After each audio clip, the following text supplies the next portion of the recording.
भगवान श्री कृष्ण के स्वर्गारोहण के बाद द्वारका धीरे धीरे समुद्र में विलीन होने लगी। अर्जुन अपने प्रिय सखा की मृत्यु का समाचार सुनकर अत्यंत व्याकुल हुए।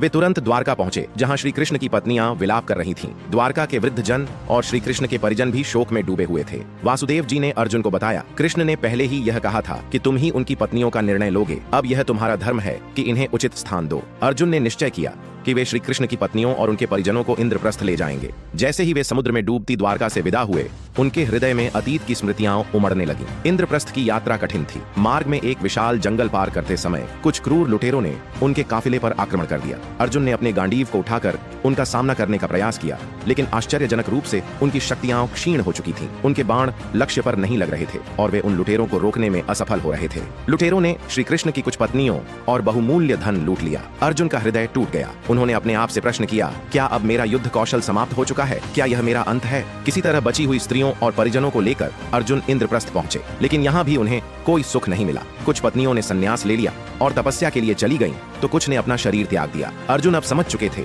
कि द्वापर युग समाप्त हो चुका है और उनका भी इस संसार में कुछ समय ही शेष है। वे अपने भाइयों के पास लौटे और उनसे कहा, अब समय आ गया है कि हम भी अपने अंतिम पद की ओर अग्रसर हों।